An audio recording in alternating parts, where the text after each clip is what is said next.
Para entender o Carnaval do Brasil, precisamos viajar no tempo. Muito antes do samba e dos desfiles, a festa já existia na Europa. Suas raízes são antigas, ligadas a celebrações pagãs que comemoravam o fim do inverno e a chegada da primavera. Eram festas de fertilidade, onde a ordem social era temporariamente suspensa. As pessoas usavam máscaras, trocavam de papéis e celebravam a abundância da terra. Com o tempo, a Igreja Católica tentou controlar essas celebrações, incorporando-as ao seu calendário. O Carnaval passou a ser o período de excessos antes da Quaresma, um tempo de jejum e penitência. A palavra Carnaval vem daí, possivelmente de carne levare, que significa afastar a carne. Essa festa europeia tinha muitas formas. Uma delas era o entrudo, popular em Portugal. O entrudo era uma festa de rua, uma brincadeira caótica e muitas vezes violenta. As pessoas jogavam umas nas outras de tudo, media group. Pessoas jogando água, farinha e lama umas nas outras nas ruas.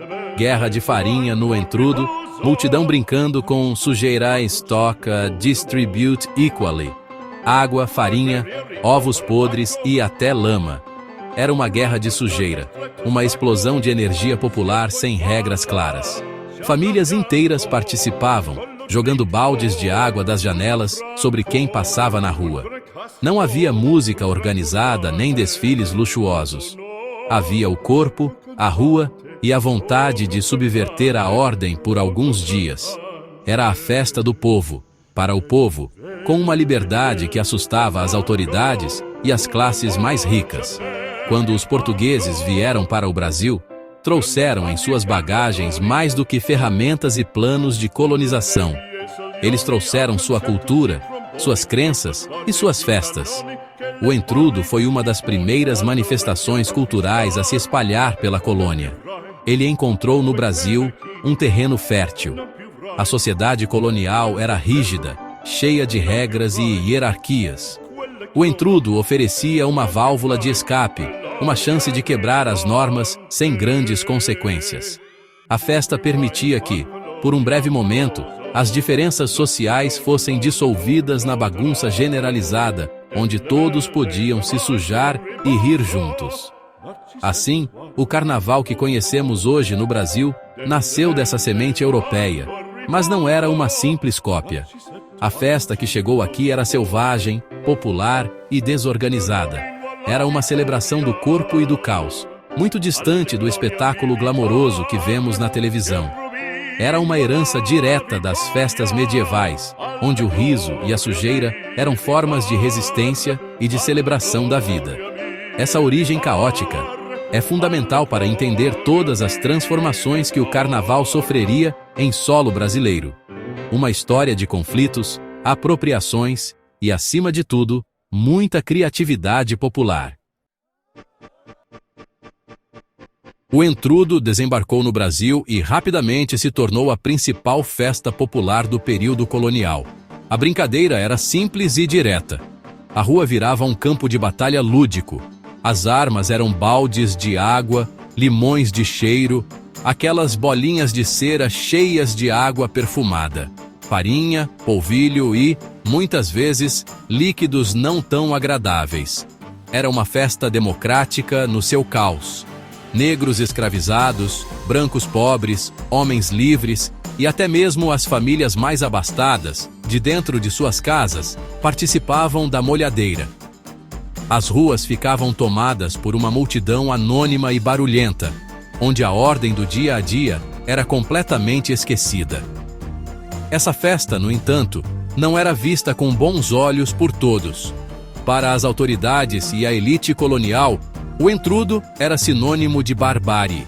Era uma desordem que ameaçava a moral e os bons costumes. As crônicas da época estão repletas de reclamações sobre a violência da brincadeira, os excessos e a sujeira. Pessoas se machucavam, brigas começavam no meio da folia e as ruas ficavam imundas por dias. A elite se sentia desconfortável com essa proximidade forçada com o povo, com essa mistura de corpos e classes sociais em um espaço público que eles gostariam de controlar. O entrudo era a expressão máxima da cultura popular, e isso incomodava. Apesar das críticas, a força do entrudo era imensa. Ele estava enraizado no cotidiano das cidades brasileiras, do Rio de Janeiro a Salvador, de Recife a Ouro Preto. Era uma festa que não precisava de organização oficial. Ela simplesmente acontecia, movida pela energia das pessoas. Era um momento de inversão, onde os escravizados podiam molhar seus senhores, ainda que de brincadeira, e os pobres podiam zombar dos ricos. Essa suspensão temporária das regras sociais era o coração da festa. O entrudo era uma forma de o povo dizer que, apesar de toda a opressão e controle, a rua ainda pertencia a ele, pelo menos por alguns dias do ano.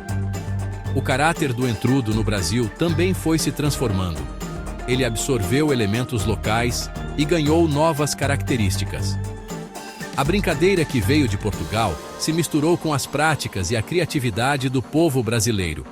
Era uma festa de contato físico, de cheiros, de risadas e de gritos. Uma celebração dos sentidos, que contrastava fortemente com a rigidez da vida colonial. Essa base popular e caótica foi o primeiro capítulo da história do carnaval no Brasil. Um capítulo escrito com água, farinha e a energia indomável do povo nas ruas. Esse espírito de desordem nunca desapareceu por completo, mesmo com todas as tentativas de controlá-lo. No século XIX, com a chegada da família real portuguesa ao Brasil e a crescente influência europeia, especialmente de Paris, a elite brasileira começou uma campanha para acabar com o entrudo. A festa popular era vista como um símbolo do atraso do país. A elite queria um Brasil civilizado, moderno, parecido com a Europa. E uma festa de rua, suja e violenta, não combinava com essa imagem. Começaram então as proibições policiais e as campanhas nos jornais contra o bárbaro costume do entrudo. A ideia era limpar as ruas, não apenas da sujeira física, mas também da presença descontrolada do povo. Em vez do entrudo, a elite propôs um novo modelo de carnaval. Os bailes de máscaras em clubes fechados e os desfiles de grandes sociedades carnavalescas. Essa era uma festa inspirada nos carnavais de Veneza e de Paris. Era um carnaval organizado, luxuoso e, o mais importante, exclusivo. Os bailes aconteciam em salões elegantes, com música europeia, como a polca e a valsa. Os desfiles das grandes sociedades apresentavam carros alegóricos suntuosos, com temas mitológicos ou históricos. E os participantes usavam fantasias ricas e comportadas. Era um carnaval para ser visto, admirado à distância, e não para ser vivido de forma caótica e participativa. Essa tentativa de civilização foi uma batalha cultural. De um lado, a elite com seu projeto de modernização e controle social. Do outro, o povo que resistia em abandonar suas tradições. Por décadas, as duas formas de carnaval conviveram de maneira tensa. Enquanto as avenidas principais eram tomadas pelos carros alegóricos das grandes sociedades, protegidos pela polícia, as ruas dos subúrbios e morros continuavam sendo palco do entrudo e de outras manifestações populares, como os cordões e os blocos de sujos. A rua se tornou um território de disputa, onde diferentes visões de mundo e de festa se enfrentavam. No fim, a elite não conseguiu acabar completamente com a festa popular, mas conseguiu impor seu modelo como o carnaval oficial. Os jornais davam destaque aos desfiles das grandes sociedades, ignorando as manifestações populares ou tratando-as como caso de polícia. A ideia de que o carnaval bonito era o carnaval organizado e luxuoso começou a se consolidar. Esse processo de civilização foi o primeiro grande passo para transformar o carnaval de uma festa espontânea em um evento controlado e comercializado. A rua começava a perder espaço para o espetáculo, mas a alma popular da festa continuaria a pulsar, buscando novas formas de se expressar. A chegada do século XX trouxe novas transformações. O carnaval, que já era uma disputa cultural, tornou-se também uma ferramenta política. Com o surgimento das escolas de samba nos anos 20 e 30, o governo, especialmente durante o Estado Novo de Getúlio Vargas, percebeu o potencial da festa para organizar e controlar a população. O samba e os desfiles tinham uma capacidade única de mobilizar as massas. O governo, então, decidiu intervir. Em vez de proibir, a estratégia passou a ser oficializar, regulamentar e, consequentemente, controlar. O carnaval espontâneo da rua começou a ser enquadrado em regras e competições. A oficialização dos desfiles das escolas de samba, a partir de 1935, é o marco desse processo. O poder público passou a definir o local do desfile, a oferecer subvenções e a criar um regulamento para a competição. Uma das exigências, por exemplo, era que os enredos das escolas de samba abordassem temas da história oficial do Brasil. Personagens como o Duque de Caxias e fatos como a Proclamação da República se tornaram temas obrigatórios. Era uma forma de usar a popularidade do carnaval para promover uma visão de nação cívica e ordeira, alinhada aos interesses do Estado. A criatividade das comunidades foi, em parte, domesticada para servir a um projeto político. Esse controle não se limitava aos temas. A própria organização das escolas de samba passou a ser fiscalizada. Para receber dinheiro público, as escolas precisavam se registrar, ter estatutos e se comportar de maneira ordeira. Os sambistas, antes vistos como malandros e marginais, foram incentivados a se apresentar como trabalhadores do samba, cidadãos exemplares. A polícia, que antes reprimia os batuques nos morros, passou a garantir a segurança dos desfiles oficiais. O carnaval, que nasceu como a festa da desordem, estava sendo transformado em um grande evento cívico, um espetáculo de exaltação nacional. Essa relação entre o carnaval e o poder político é complexa e cheia de contradições. Por um lado, a oficialização deu visibilidade e legitimidade às escolas de samba e à cultura negra. Permitiu que a festa crescesse e se tornasse o maior espetáculo do planeta. Por outro lado, esse processo diminuiu a espontaneidade e abriu caminho para o controle e a comercialização. A festa que era da rua e do povo passou a ser também do Estado e do mercado. Essa tensão entre a liberdade criativa da comunidade e as imposições do poder público e do dinheiro continua a definir o carnaval até os dias de hoje, mostrando como a festa é um reflexo das disputas de poder na sociedade brasileira. Apesar de todas as tentativas de civilização e controle político, a verdadeira alma do carnaval brasileiro foi forjada pela cultura negra. Enquanto a elite tentava impor um carnaval europeu, nos quintais, terreiros e morros, uma outra festa estava nascendo. Era uma festa com corpo, ritmo e espiritualidade de matriz africana. Foram os negros e seus descendentes que transformaram o carnaval, dando a ele suas características mais marcantes. A festa que conhecemos hoje, com seu ritmo contagiante e sua energia vibrante, é um tributo à resistência e à criatividade do povo afro-brasileiro, que encontrou no carnaval um espaço para expressar sua cultura e sua identidade. A influência africana está em toda parte. Os instrumentos que formam a bateria de uma escola de samba, como o surdo, o tamborim e o agogô, têm origem direta nas tradições musicais africanas. A própria ideia de um cortejo rítmico, que avança dançando e cantando, remete às procissões e festas religiosas de matriz africana, como as congadas e os maracatus. O corpo que dança no carnaval, com movimentos de quadris e ombros, é um corpo que guarda a memória da dança africana, uma expressão de liberdade e celebração que contrastava com a contenção corporal europeia. O carnaval se tornou, assim, um território onde a cultura negra, por tanto tempo reprimida, pôde florescer. Essa contribuição não foi, nem de longe, pacífica. Durante muito tempo, as manifestações culturais negras foram perseguidas pela polícia. A capoeira, o candomblé e as primeiras rodas de samba eram vistas como práticas de marginais. Os primeiros blocos e cordões formados por negros, como os cucumbes, eram frequentemente reprimidos. O carnaval para a população negra era mais do que uma festa. Era um ato de afirmação cultural e de resistência política. Era na rua, durante a folia, que eles podiam mostrar sua força, sua arte e sua forma de ver o mundo, desafiando o preconceito e as tentativas de apagamento de sua identidade. Portanto, é impossível falar da história do carnaval no Brasil sem colocar a cultura afro-brasileira no centro. Foram as tias baianas no Rio de Janeiro que abriram suas casas para as primeiras rodas de samba. Foram os homens e mulheres dos morros que criaram as escolas de samba, transformando seus quintais em barracões e suas ruas em passarelas.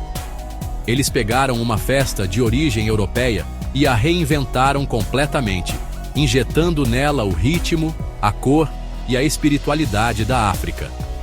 O brilho do carnaval que encanta o mundo é, na sua essência, o brilho da cultura negra que resistiu e venceu. No coração da revolução cultural negra no carnaval está o samba. Esse gênero musical, que nasceu no início do século XX no Rio de Janeiro, foi o elemento que deu uma identidade única à festa brasileira. O samba surgiu nos quintais das casas das tias baianas, como o Tia Ciata, ali na região da Praça 11. Era um lugar de encontro de negros recém-libertos e seus descendentes, que misturavam o lundu, o machixe e os batuques africanos. O samba era, no início, a trilha sonora da vida na comunidade. Falava de amores, de dificuldades, do cotidiano no morro e da malandragem como forma de sobrevivência. Era a crônica cantada de um povo. A criação das escolas de samba, a partir do final dos anos 20, deu ao samba um novo papel. Ele deixou de ser apenas uma música para dançar em rodas e passou a ser o fio condutor de um desfile. O samba-enredo nasceu com a função de contar uma história, de guiar a evolução da escola na avenida. Isso exigiu uma nova estrutura musical, com refrões fortes para o povo cantar e uma melodia que pudesse embalar o passo dos desfilantes. Cartola, Ismael Silva, Paulo da Portela e outros pioneiros foram os arquitetos dessa transformação, criando um gênero musical que era ao mesmo tempo popular e sofisticado, capaz de emocionar e fazer dançar. A ascensão do samba foi também uma história de luta contra o preconceito. Inicialmente, o samba era associado à vadiagem e à marginalidade. Os sambistas eram frequentemente perseguidos pela polícia. Foi a popularização do rádio nas décadas de 30 e 40 que ajudou a levar o samba para além dos morros e subúrbios. Artistas como Carmen Miranda e Francisco Alves gravaram sambas que se tornaram sucessos nacionais. O gênero começou a ser aceito e consumido pela classe média e pela elite. O samba, que era a voz de uma comunidade marginalizada, estava se tornando um símbolo da identidade nacional brasileira, um ritmo que unia o país. Essa transformação do samba, de ritmo perseguido a tesouro nacional, é um resumo da própria história do carnaval. Mostra como uma manifestação cultural popular pode resistir, se adaptar e conquistar seu espaço. O samba deu ao carnaval brasileiro uma trilha sonora inconfundível e uma profundidade poética. Ele é a prova de que a festa é muito mais do que plumas e paetês. É poesia, é crônica social. É a voz da comunidade que, através da música, conta sua própria história, seus sonhos e suas lutas. O samba é a pulsação do corpo coletivo que desfila na avenida, a verdadeira alma encantada da festa. Por trás do espetáculo de luz e cor, o carnaval das escolas de samba sempre guardou um universo de segredos e simbolismos. Os desfiles, especialmente os mais antigos, não eram apenas uma representação literal de um enredo histórico. Eles eram também um espaço para mensagens codificadas, para a expressão de crenças religiosas de matriz africana e até mesmo para a atuação de sociedades secretas.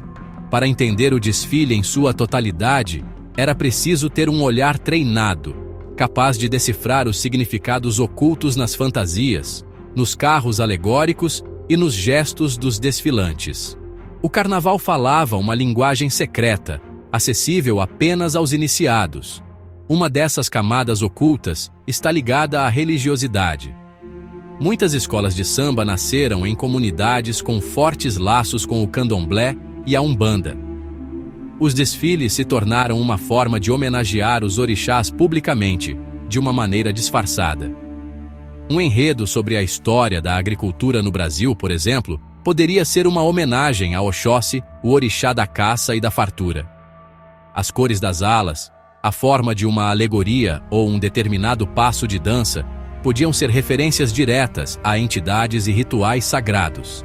O desfile era uma procissão profana que carregava, em seu interior, uma profunda dimensão sagrada, um terreiro em movimento. Além da religiosidade, havia também a presença de sociedades secretas e de lógicas internas às comunidades. A maçonaria, por exemplo, teve influência em algumas agremiações, e seus símbolos podiam aparecer de forma discreta nos desfiles. Mais importante ainda era a lógica da malandragem e dos códigos de honra do morro. A hierarquia dentro da escola, a posição de cada ala, a escolha de quem teria destaque, tudo isso seguia regras não escritas, entendidas apenas por quem fazia parte daquele universo. O desfile era um espelho da organização social da comunidade, com seus líderes, seus guerreiros e seus guardiões da tradição. Essas mensagens ocultas eram uma forma de resistência e de afirmação de identidade. Em uma sociedade que reprimia as culturas africanas, o carnaval permitia que elas viessem a público de forma codificada. Era uma maneira de preservar a memória e os valores da comunidade diante do olhar de fora, que via apenas a beleza superficial do espetáculo. Embora o carnaval de hoje seja mais midiático e talvez menos cifrado, essa dimensão simbólica ainda existe. Entender o carnaval é saber que, por baixo de cada fantasia, existe uma história, uma crença e um código que fazem do desfile um texto complexo e fascinante, cheio de segredos a serem desvendados. O carnaval contemporâneo é o resultado de todas essas camadas históricas. Ele é, ao mesmo tempo, a festa caótica do entrudo, o espetáculo civilizado da elite, o evento cívico controlado pelo Estado e a celebração da resistência negra. Hoje, essas faces convivem de forma tensa e explícita. De um lado, temos o mega-evento da Marquês de Sapucaí, no Rio de Janeiro, e do Anhembi, em São Paulo. É um carnaval altamente profissionalizado, movido por milhões de reais, patrocínios e direitos de transmissão. É um produto de exportação, um espetáculo grandioso que atrai turistas do mundo inteiro e gera uma indústria poderosa. Por outro lado, assistimos nas últimas décadas a uma explosão dos blocos de rua. É como se o espírito do antigo entrudo e dos cordões estivesse renascendo com força total. Milhões de pessoas voltam a ocupar as ruas em festas mais espontâneas, descentralizadas e democráticas. Esses blocos mostram que o povo não abriu mão de ser o protagonista de sua própria festa. Eles trazem novas estéticas, novas músicas e, principalmente, novas pautas políticas. Blocos de mulheres, blocos LGBT+, blocos que criticam o governo e a especulação imobiliária. A rua volta a ser um palco de manifestação política e de celebração da diversidade. Essa dualidade reflete as contradições do Brasil atual. O país é um gigante do agronegócio e da indústria, mas ao mesmo tempo, convive com uma imensa desigualdade social. O carnaval espelha isso perfeitamente. Temos o luxo dos camarotes na Sapucaí, onde a elite assiste ao desfile separada do povo, e temos a multidão suada e feliz que segue um trio elétrico no meio da rua. Temos escolas de samba com orçamentos milionários e pequenos blocos de bairro que sobrevivem com a ajuda da comunidade. O carnaval é o lugar onde essas duas realidades se encontram, se chocam e às vezes se misturam. A festa continua sendo um termômetro das tensões sociais e culturais do país. Os enredos das escolas de samba voltaram a ser altamente politizados. criticando o racismo, a intolerância religiosa e as injustiças sociais. O desfile da Mangueira em 2019, que contou a história dos heróis populares que a história oficial esqueceu, é um exemplo poderoso disso. O carnaval de hoje prova que a festa está mais viva do que nunca. Ela continua sendo um espaço de disputa, onde diferentes projetos de Brasil se enfrentam. É um espelho que reflete não apenas a alegria, mas também as feridas e as lutas do povo brasileiro. Ao percorrer a longa história do carnaval, desde suas raízes no entrudo europeu até a complexa festa que conhecemos hoje, uma coisa fica clara: o carnaval é muito mais do que 4 dias de folia. Ele é um documento vivo da história do Brasil. Em suas fantasias, músicas e danças estão inscritas as lutas, as contradições e a incrível capacidade de criação do povo brasileiro. A festa que parece ser apenas sobre alegria e excesso é, na verdade, um profundo retrato da alma de um país, forjado no conflito e na mistura de culturas. A trajetória do carnaval é a própria trajetória do Brasil. Começou como uma importação cultural europeia, assim como a própria colônia. Foi moldado pela violência e pelo caos da sociedade colonial, como mostra o entrudo. Passou por um projeto de civilização forçado pela elite, que tentou apagar as manifestações populares em nome de um ideal europeu. Foi usado como instrumento de controle pelo Estado, que viu na festa uma forma de organizar as massas. Mas, acima de tudo, foi reinventado e ressignificado pela população negra, que fez do carnaval seu principal palco de afirmação cultural e resistência. Cada elemento da festa conta uma parte dessa história. O samba narra a saga de um ritmo que saiu da marginalidade para se tornar símbolo nacional. Os desfiles revelam as tensões entre a criatividade da comunidade e os interesses do mercado e do poder. Os blocos de rua mostram a eterna pulsão do povo por ocupar o espaço público e fazer sua própria festa. Os segredos e símbolos ocultos apontam para a riqueza das cosmologias de matriz africana que formam o substrato espiritual do Brasil. Olhar para o carnaval é, portanto, olhar para a nossa própria formação como povo e nação. No final das contas, o carnaval é a prova da resiliência e da inventividade brasileira. É a festa que nasceu da tentativa de controle, mas que sempre encontra uma forma de escapar, de se reinventar e de dar voz a quem é silenciado durante o resto do ano. Ele nos ensina que a cultura não é algo estático, mas um campo de batalha e de negociação permanente. Por isso, quando as luzes da Sapucaí se acendem, ou quando o primeiro acorde de um bloco ecoa na rua, não estamos assistindo apenas a uma festa. Estamos testemunhando a história do Brasil sendo escrita, dançada e cantada em tempo real, com toda a sua dor, glória e esperança.